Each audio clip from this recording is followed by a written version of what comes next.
Olá, amigos. Vamos para mais uma lição da nossa revista Lições Bíblicas Adultos, da CPAD. Neste vídeo estaremos estudando a lição 12, que tem como título A Conduta do Crente em Relação à Família. Já estamos caminhando para o final do trimestre, esta é a penúltima lição. E eu já quero convidar você para nos acompanhar nas próximas lições que já estamos começando a preparar para o próximo trimestre. Como eu coloquei no último vídeo, eu ministrarei as lições da revista sugerida pela CPAD para o próximo trimestre para aqueles que que já utilizaram essa revista do trimestre atual. Então, vamos caminhar para esta lição, uma revista muito interessante, uma lição muito interessante, que trata da postura do crente em relação à sua família. E o textuário diz o seguinte: por isso deixará o homem pai e mãe e unir-se-á a sua mulher e serão dois numa carne. Efésios 5:1. E a verdade prática, Deus estabeleceu o casamento monogâmico, heterossexual e indissolúvel, isto é, a instituição da família para a glória do nome dele.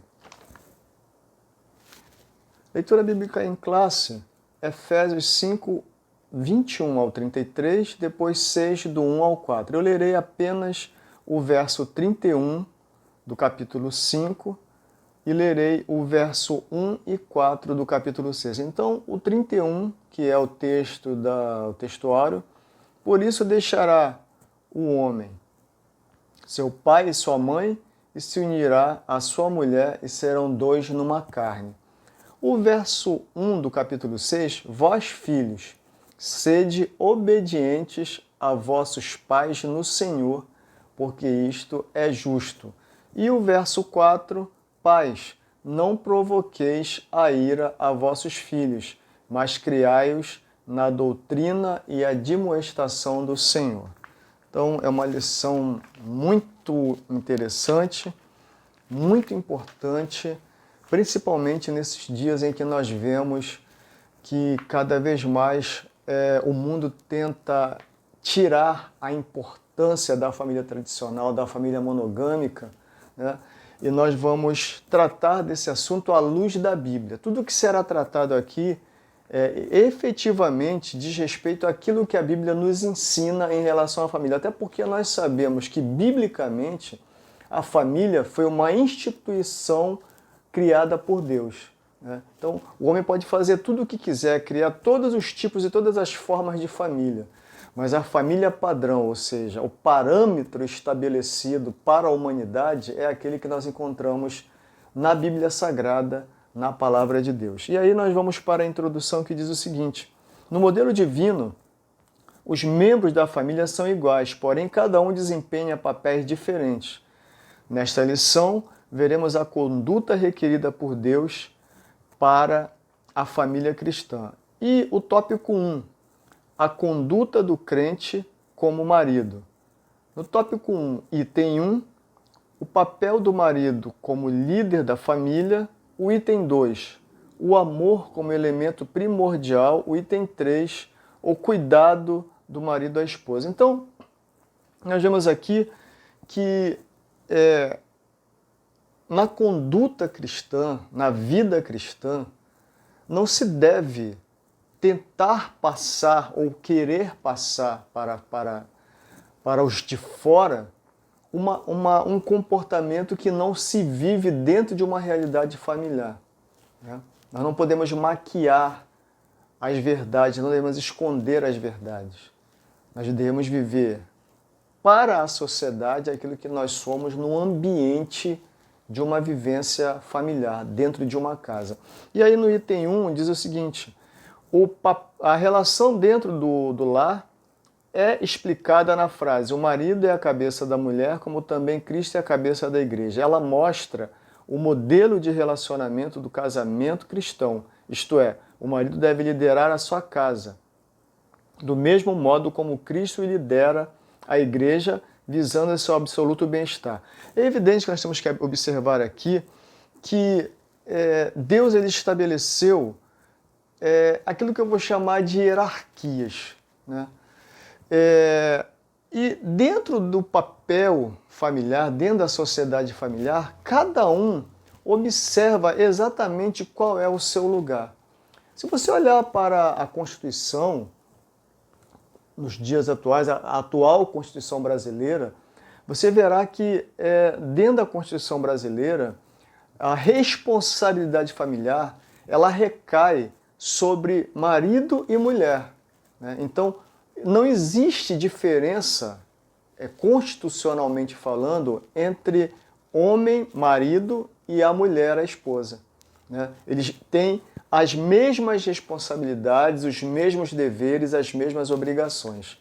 Mas a Bíblia vai ensinar aquilo que está relacionado à vivência da natureza do ser humano, né? Os homens eles criam as regras, estabelecem os padrões, né? Os padrões de convivência social, né? Para evitar o que nós vemos hoje, né? As violências, as agressões. Era para ser diferente no ambiente cristão. É para ser diferente. Embora exista, biblicamente, essa hierarquia de respeito mútuo, de cada um ocupar o seu papel, o crente deve observar aquilo que a Bíblia está dizendo. Mas aquilo que a Bíblia diz não é para você viver de uma maneira autoritária, impositiva e constrangedora. Nós vamos aprender na lição ao longo do tempo que tudo o que se fala em relação à vida familiar está ligado ao amor. E o amor é que vai reger essas relações. Ainda no tópico 1 está escrito o seguinte: nas Escrituras, o modelo cristão está fundado no amor e no respeito mútuo. Ponto nodal, respeito mútuo. E aí nós partimos para o item 2, o amor como elemento primordial. Ou seja, se nós escolhemos uma pessoa para estar ao lado dela e para que ela esteja ao nosso lado, essa relação ela não pode ser uma relação carregada de sofrimento, né? Ela não pode ser uma relação carregada de sofrimento. Então, dentro de uma relação conjugal, dentro de um ambiente familiar, o marido ele deve devotar o amor pela sua esposa. Ele deve amá-la como ele ama a si próprio. Então nós vemos aqui, por exemplo, eu vou trazer aqui um texto que está lá em 1 Samuel 1:8, que havia uma situação de um homem chamado Eucana, que era casado com uma mulher chamada Ana. E naquela sociedade, a vivência sem filhos se tornava um verdadeiro tormento, porque uma mulher sem filho era considerada uma mulher seca, uma mulher vazia, uma mulher que era vista com outros olhos pela sociedade. E é evidentemente que Ana, ela sofria isso. E uma certa feita, Eucana, vendo o sofrimento de Ana, ele vai dizer para ela: olha, Ana, eu não te sou melhor do que 10 filhos, né? Para Eucana, o fato dela não ser mãe, aparentemente não significava nada. Para ela era um sofrimento, para ela era um constrangimento social. Mas aquele marido devotava amor por Ana, né? Ele respeitava, ele a respeitava, ele via qualidades que supriam o fato dela ser estéril, né? Então, muitas vezes nós temos essas características de exigir do nosso cônjuge, do outro, da outra, né, coisas que muitas vezes elas não podem nos dar. Mas deixamos de olhar coisas melhores que elas nos dão e que nós não valorizamos. É importante nós observarmos esses detalhes na relação conjugal. O que a minha esposa não pode me ofertar, mas em troca ela me dá coisas que me são muito úteis, são válidas para mim? O que o esposo não consegue dar para a esposa, mas que oferta de outras coisas que são muito úteis e são válidas a elas? Muitas vezes nós nos prendemos àquilo que nós não temos e que nós queremos e não podemos ter. Mas aquilo que nós temos nós não damos nenhum valor. E isso fica até para a questão da relação de amor aqui, né? O marido deve amar a esposa deve amar o marido. Muitas vezes nós começamos a olhar para fora de casa e esquecemos de olhar para dentro de casa. Isso traz grandes problemas, grandes sofrimentos, grandes dores para aquele ou aquela que acabam sendo vítima desse olhar do outro para fora de casa, né? E nós tenhamos esse cuidado. Então aqui na lição, nós vemos aqui, o marido deve amar a sua esposa assim como Cristo amou a igreja. Cristo amou a igreja a ponto de entregar-se por ela, de dar a sua vida por ela. Isso implica na prática do sacrifício, como diz a Escritura. Cristo amou a igreja como a igreja e a si mesmo se entregou por ela. E embaixo, os maridos devem também manter a união e a harmonia conjugal por meio do exercício do amor. Essa questão aqui está relacionada também à questão das negações conjugais. Se você olhar, tem um texto lá em Coríntios que Paulo vai falar sobre a relação de casamento e ele vai dizer: cada um pague ao outro aquilo que lhe é devido. Quantas vezes nós nos negamos um ao outro e a consequência disso, às vezes, ela é profunda e até mesmo irreversível, né? Então, nós observemos aqui. E aqui nessa questão do carinho, do amor, da atenção, do afeto, eu tenho outro texto que eu gostaria que você lesse depois na sua Bíblia, Gênesis 26, 8. Você vai observar lá que Isaac ele foi para uma terra de Gerar, e lá naquela terra ele teve que inventar uma história porque ficou com medo dos homens, porque Rebeca era uma esposa muito bonita, né? E ele disse que ele era irmão dela. E uma certa feita ele estava num campo, num descampado, e alguém viu da janela, o rei Abimeleque viu da janela que ele estava acariciando, estava brincando, fazendo carinho em Rebeca. E ele falou: poxa, ela não é tua irmã, ela é tua esposa. Né? Muitas vezes essas pequenas coisas da relação conjugal, elas podem trazer um esfriamento na relação sem precedentes. Mas a Bíblia ela vai nos ensinar: o amor deve ser uma realidade na vida daqueles que decidiram se juntar a outra, né? Decidiram ter alguém ao seu lado, como disse Adão, por isso deixará o homem seu pai e sua mãe e juntar-se-á, unir-se-á a sua mulher. Ou seja, e serão dois numa só carne. Ou seja, como é que eu posso fazer-me bem se eu não faço bem a ela? Como é que ela pode fazer-se bem se ela não pode fazer bem a mim? Né? Então que nós observemos essa questão da oferta do amor, e muitas vezes é um amor sacrificial. Situações de enfermidade que acontecem e o outro já não quer mais saber daquele, porque aquele já não lhe serve, já não atende às suas necessidades, né? Então que nós observemos aqui, o amor ele é um elemento primordial. Os maridos devem também manter a união e a harmonia conjugal por meio do exercício do amor. Com relação ao cuidado, a esposa é parte do marido. Quem ama a sua mulher, ama-se a si mesmo, né? Serão dois numa carne, né?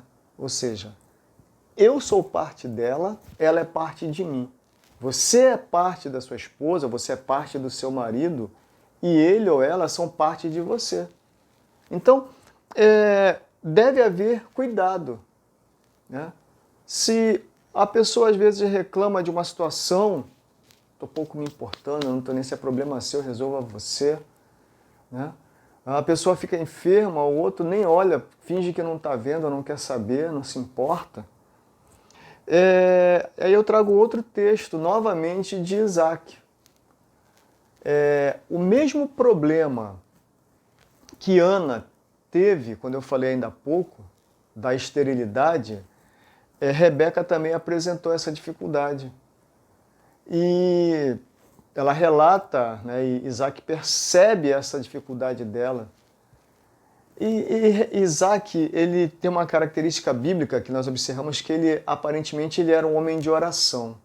Quando o mordomo do seu pai foi buscá-la para que ela fosse casar ela se casasse com Isaac, quando ela voltava daquela terra, quando o mordomo chegava com ela da terra para a qual ele havia ido buscá-la, a Bíblia diz que Isaac voltava do campo, de orar no campo. Algumas versões falam que ele voltava de orar no campo. A versão ABEP, meio apagada a minha aqui, ó, uma Bíblia maravilhosa, a Bíblia de Estudo Pentecostal da CPAD, para mim é a Bíblia oficial da Assembleia de Deus. Ele voltava de orar no campo. Então ele era um homem de oração. Então ele percebeu, Rebeca relatou, olha, eu percebo que alguma coisa está errada comigo. Porque você percebe que a gente não consegue conceber, eu não consigo conceber, gerar filhos. E a Bíblia diz lá no capítulo 25, verso 21 de Gênesis, que Isaac orou instantaneamente por Rebeca. Ou seja, ela disse para ele, olha, está acontecendo isso. Na mesma hora ele decidiu tomar uma atitude. Né? Então que nós observemos esses pequenos detalhes. O que eu tenho reclamado, o que ela tem reclamado e que eu não tô, e que o outro não está dando importância. Né? Que nós observemos essas questões, ou seja, tenhamos cuidado, estejamos atentos a essas necessidades. Muitas vezes nós simplesmente ignoramos até para não nos envolvermos. Então, o tópico 1, a conduta do crente com o marido ele deve ser aquele que lidera dentro de casa. Voltando ainda para o primeiro ponto, eu estava me lembrando do Salmo 91. Salmo 91. Aquele que habita no esconderijo do Altíssimo, a sombra do Onipotente descansará. Direi do Senhor, Ele é o meu Deus, o meu refúgio e a minha fortaleza, e nele confiarei. Essa questão da liderança, do cuidado, a gente vai falar daqui a pouco da submissão. A liderança, naturalmente, ela faz com que a outra pessoa se submeta àquela liderança. Quando ela percebe que aquela liderança traz proteção, traz atitudes positivas, traz cuidado, traz preservação, traz zelo, naturalmente ela se submete àquela autoridade. Vamos para o tópico 2, que fala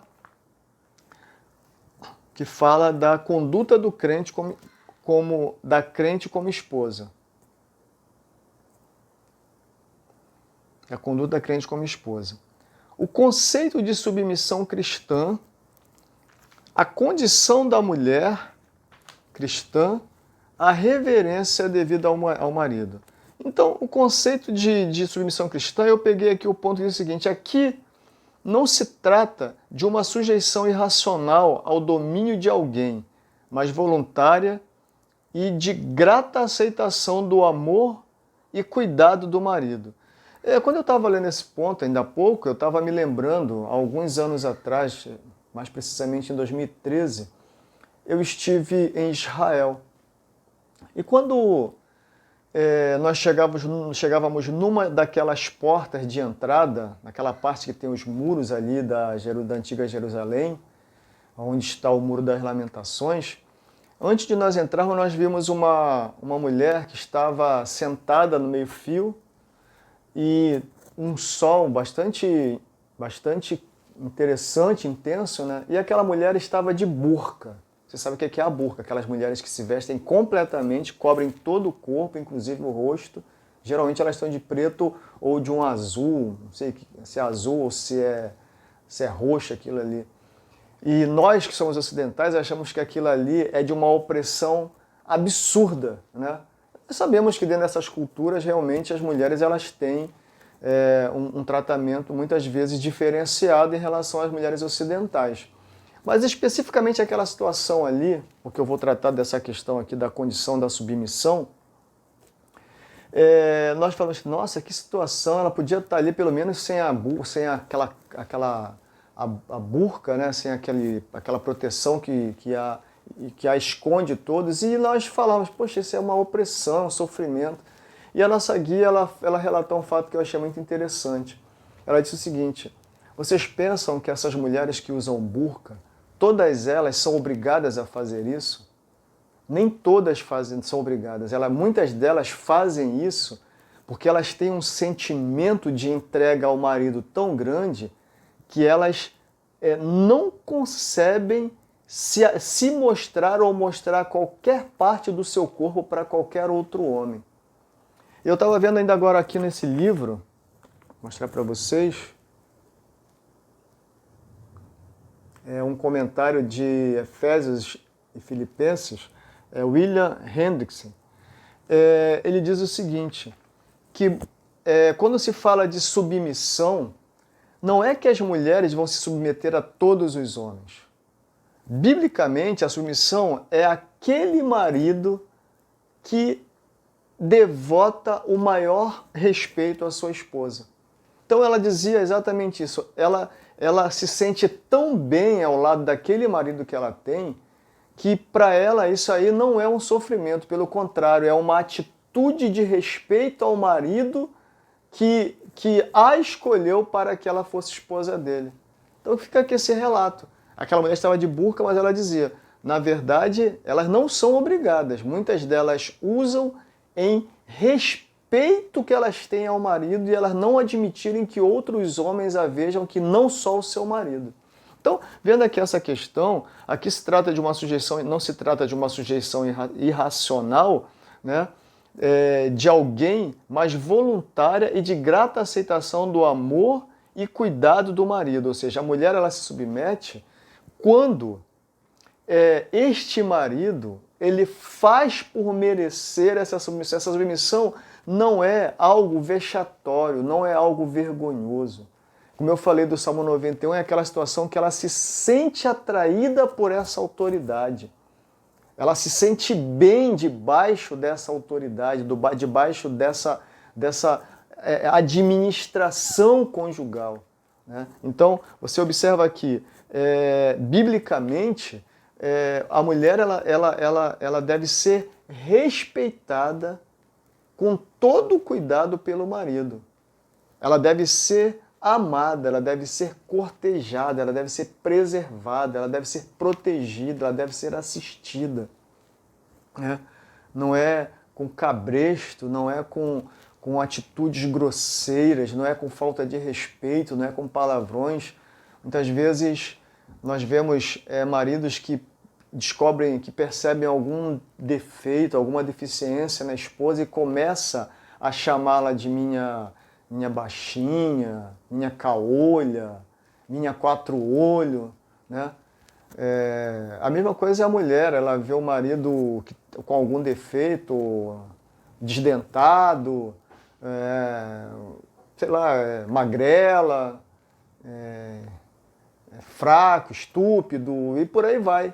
E um começa a tratar o outro com esses adjetivos que não são bons, adjetivos que são pejorativos, trazem enfraquecimento na relação conjugal. Muitas vezes a pessoa não fala, mas ela sente.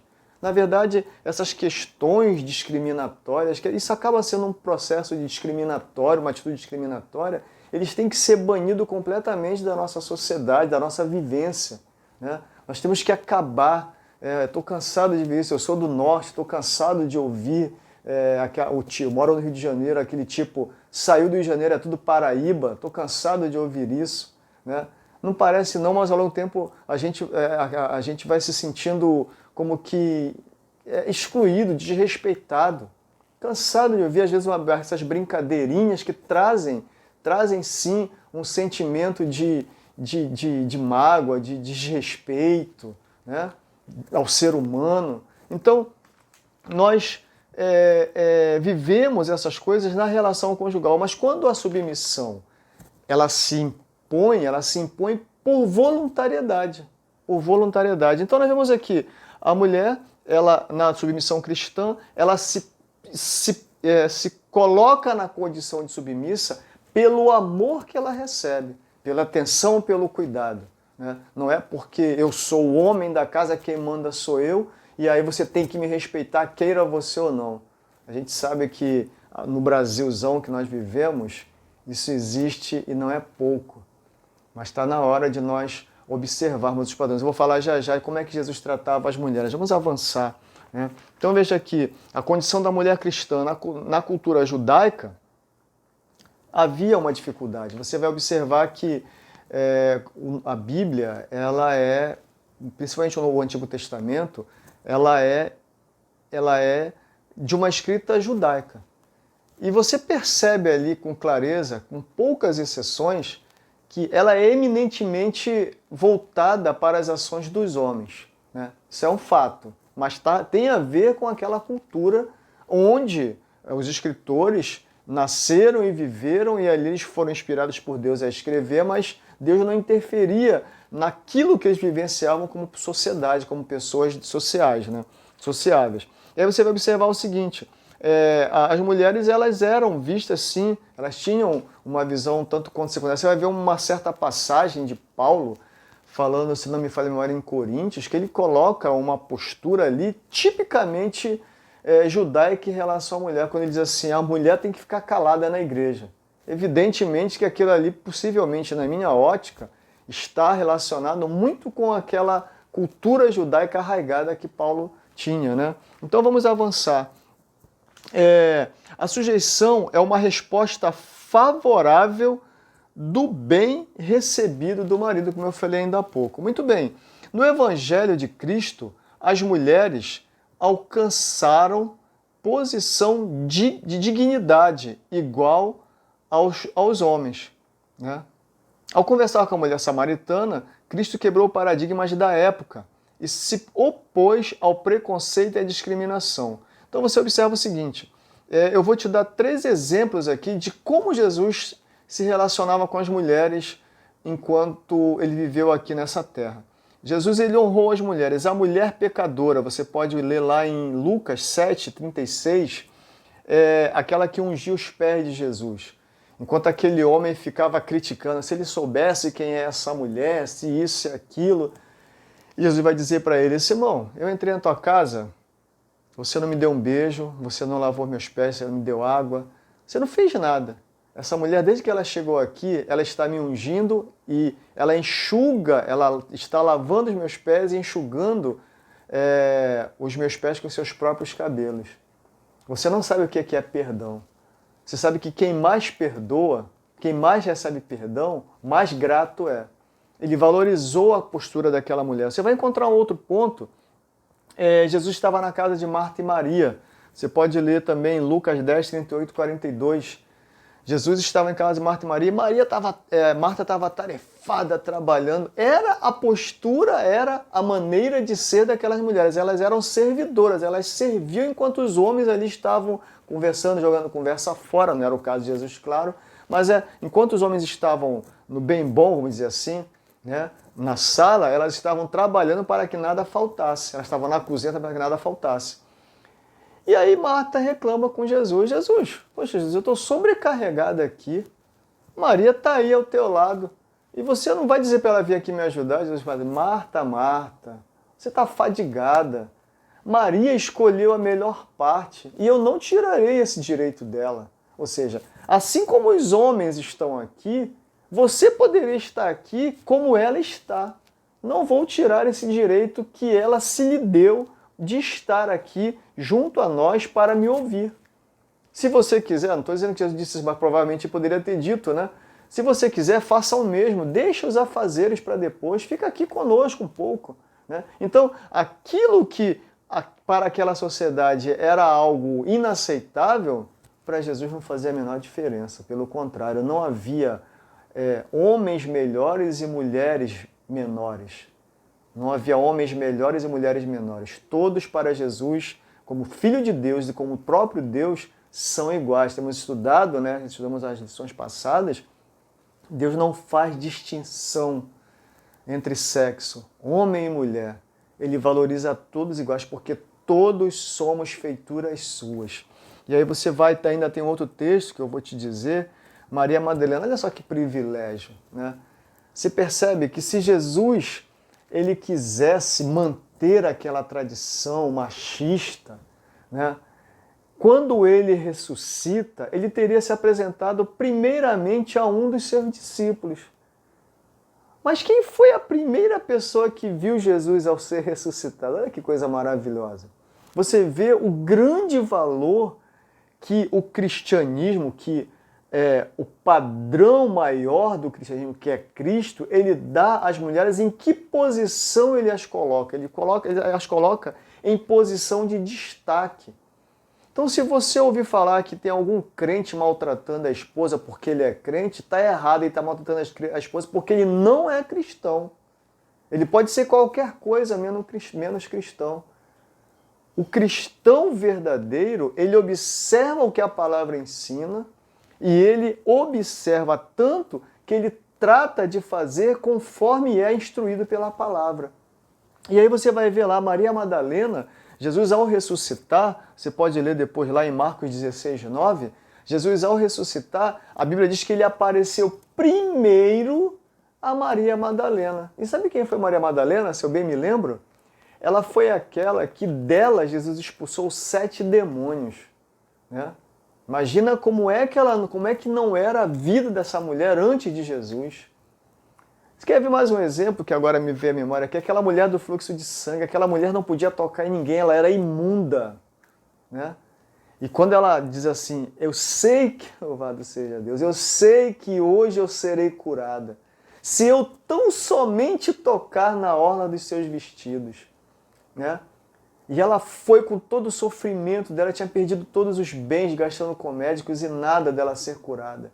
Então quando ela chega ali, que ela consegue tocar em Jesus, Jesus diz, alguém me tocou porque de mim saiu virtude. E aquela mulher com vergonha, porque ela era imunda, ela tinha um fluxo constante de sangue, ela estava morrendo aos poucos, né? E Jesus diz, não, alguém me tocou, e ela se apresenta provavelmente apavorada, em pânico. E Jesus vai recebê-la e vai dizer para ela, você está curada, minha filha, vai em paz. Jesus coloca ela numa posição que todos a veem, se a viam com certo receio, com distanciamento, agora olham para ela e dizem, essa é bem-aventurada, porque ela alcançou as graças de Cristo. Sejamos bem-aventurados, respeitemos as nossas irmãs, né? As nossas esposas, sejamos honestos e sinceros para com elas. E aí nós caminhamos para o item 3. Ainda tem aqui no tópico 2, item 3, que diz assim, a reverência é devida ao marido. O amor do marido para com a esposa deve ser altruísta, ou seja, desinteressado, sem cobranças, sem querer o retorno por esse amor, né? Muitas vezes a gente faz isso, né? Cobramos para que elas recebam de nós alguma coisa, não é para ser assim.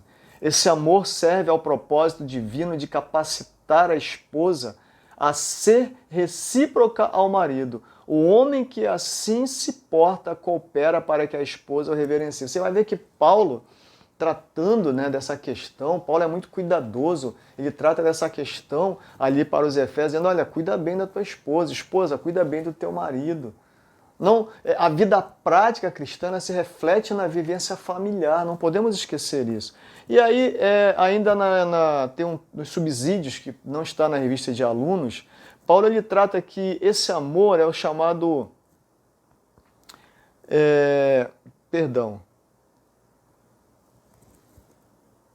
Esse amor é o chamado amor agapau, é um amor diferenciado, é um amor altruísta, é um amor simples, é um amor que nós chamamos de ágape, né? Que seria aquele amor de Deus. Esse amor, evidentemente, que na relação conjugal nós temos que falar sobre a questão dos amores, né? O amor fraterno, o amor filho, o amor hétero, porque também está, evidentemente, que está nessa nossa relação conjugal, né? Então, que nós observamos, mas o amor maior que se sobrepõe a todos os chamados amores é o amor de Deus. Numa das nossas lições eu falei que eu tive um pastor que dizia que numa relação conjugal, Jesus tem que estar entre os dois. Porque quando eu olhar para ela, eu estou vendo Jesus e eu não vejo os problemas que porventura ela tenha e que me causem desconforto. E quando ela olha para mim, talvez ela não veja os problemas que eu tenho e que a causem desconforto. Então, esse amor de Deus ele tem que estar na nossa relação, evidentemente. E aí nós partimos para o item 3, o tópico 3, a conduta do crente como filho, né? Conduta do crente como filho. Nós já falamos aqui que o marido deve respeitar e amar a esposa, que a esposa deve respeitar e amar o marido. E aí dessa relação conjugal tem os filhos. E os filhos são instruídos a respeitarem seus pais. Os filhos são instruídos a obedecerem seus pais, a honrarem seus pais. Uma coisa muito importante nessa lição. Nós estamos vendo nos dias atuais a fragmentação da família de tal maneira que filho não respeita pai, pai trata filho como coleguinha, mãe trata a filha como coleguinha, a filha fala mais alto que o pai, a filha grita, o filho grita com o pai. Muitas vezes o pai trata a filha com situações completamente vexatórias, traz sofrimentos para essa filha, né? Sabemos disso e essas coisas não podem acontecer de maneira nenhuma. Então o apóstolo vai dizer, olha, vocês filhos têm que observar uma instrução que está na palavra, que diz o seguinte, que o filho deve honrar pai e mãe por duas razões que lhe são favoráveis. Se ele honrar pai e mãe, ele vai bem, ele prospera. Se ele honrar pai e mãe, ele vai ter vida longa e viva longos dias, para que te vá bem e vivas longos dias sobre a terra. Então, observe que são mandamentos com promessa. Amar pai e mãe traz benefício, é uma realidade. Eu vivo no Rio de Janeiro, eu sei o que é isso, a juventude que está aí se entregando a práticas ilícitas, né? Nos ambientes aí onde o Estado está ausente. Quantas coisas têm acontecido porque muitas vezes o pai instrui, a mãe chora, a mãe sofre, mas o filho não quer saber porque não consegue obedecer. Muitas vezes, eu quero deixar bem claro aqui, tem muitas mães cristãs que se culpam por seus filhos terem buscado caminhos errados. Muitas vezes, dos púlpitos, nós ouvimos isso, que a mãe é culpada, o pai é culpado porque o filho buscou o caminho errado. Mas eu quero desmistificar isso. Eu vivo num ambiente que está muito no dia a dia ali. A gente sabe que muitas mães procuraram dar o melhor aos filhos, muitos pais procuraram ensinar, instruir, e ainda assim o filho fez opção pelo caminho que leva à morte. Então você que vive esse drama, que sofre, que chora, essa situação, muitas vezes teu filho está num caminho que você nunca quis para ele, você nunca instruiu ele para ir para aquele caminho, saiba que você não é culpado disso, você não é culpada disso. O seu filho fez uma escolha errada, queira Deus que ele se arrependa, porque a palavra fala que instrui o menino no caminho que deve andar. A palavra está lá, você vai ver lá em Deuteronômios, você vai ensinar o teu filho todo o tempo no caminho. Muitos pais fizeram isso religiosamente como tem que ser. Ainda assim o filho fez opção errada, a filha fez opção errada. Então, o máximo que nós podemos fazer é orar por esses filhos e continuar orando. Mas aquilo que nós podemos fazer enquanto eles estavam debaixo da nossa tutela, debaixo da nossa proteção, debaixo da nossa responsabilidade, nós fizemos, né? Mas eles fizeram escolhas erradas, então nós não podemos fazer mais nada. O que nos resta é orar. Mas nunca se sinta culpado achando que você não criou corretamente, você não deu a melhor instrução. Muitas vezes você levou para a igreja todos os dias, você ensinou, você mostrou a palavra de Deus para ele, mas mesmo assim ele fez a escolha errada. Então o filho faz a escolha errada. Se ele faz a escolha errada, ele vai para o caminho, ele vai por um caminho que certamente vai trazer sofrimento para ele. Mas você observa que o pai tem a responsabilidade de doutrinar, de ensinar, isso é fato, e o pai faz a coisa certa. E aí nós vemos aqui a conduta requerida dos filhos, como eu falei, a ordem natural estabelecida. O filho deve honrar pai e mãe, o filho deve respeitar pai e mãe, o filho nunca deve se levantar contra pai e mãe. Eu sou criado, tenho 53 anos, graças a Deus ainda tenho meus pais, e até hoje, ao falar aos meus pais, eu vou lá, benção meu pai, benção minha mãe, que coisa mais antiga, né? Mas eu sou do norte, eu sou do Pará. Lá no Pará a gente ainda tem essas práticas, né? Então, o que é isso? É a reverência. Hoje eu reverencio meus pais. Eu reverencio meus pais. E deve ser assim, deveria ser assim. Se os meios aí que estão educando os filhos não tivessem entrado com toda a força nas nossas casas, certamente a nossa sociedade estaria chorando menos. Essa é uma realidade que não tem como negar. Mas o que nós vemos hoje às 5 da tarde, estamos vendo às 5 da tarde aí, Filhos fazendo as coisas mais absurdas e os pais acham que isso é uma coisa mais normal. A sociedade acha que isso é a coisa mais normal do mundo. E é por isso que muitos estão chorando. A Bíblia ensina que os filhos devem respeitar os pais devem reverenciar também seus filhos, não devem provocar a ira aos filhos. Tem isso também, muitos pais, às vezes, frustrados por muitas coisas, descarregam as suas frustrações nos seus filhos, né? Mas não pode ser assim. O pai, ele tem que respeitar o seu filho. Ele não deve, a Bíblia ensina, olha que coisa maravilhosa. Vamos ver aqui. Você vê que a Bíblia é tão maravilhosa. No verso 4 do capítulo 6, pais, não provoqueis a ira a vossos filhos, mas criai-os na doutrina e demonstração do Senhor. Eu creio que nós chegamos aqui a uma boa conclusão, a uma boa compreensão dessa lição. É evidente que algumas coisas ficaram pendentes, mas você vai ver, tem muitos pastores, muitos professores aqui no YouTube fazendo a mesma coisa que eu. Pegue um pouco de cada um deles, né? Você me vê que eu não tenho o hábito de ficar indo buscar as coisas mais elaboradas. Eu prefiro ficar preso aqui à lição e trazer aquilo que eu sinto no meu coração, né? Que Deus abençoe a tua vida. E nós vamos aqui para a conclusão, que diz o seguinte: modelo divino. O marido tem o dever de liderar e amar sua esposa. A esposa, o dever de submeter-se e respeitar a liderança de seu marido. Pais têm o dever de educar seus filhos segundo as Escrituras. E os filhos têm o dever de obedecer e honrar seus pais. Que Deus te abençoe, que a graça, a paz e a misericórdia do Senhor esteja sobre você e que você tenha uma família da qual você diga para o Senhor: Senhor, aqui estão aqueles que tu me deste. Seja o Senhor da nossa casa, como tem aquele hino cantado pela Eichela, né?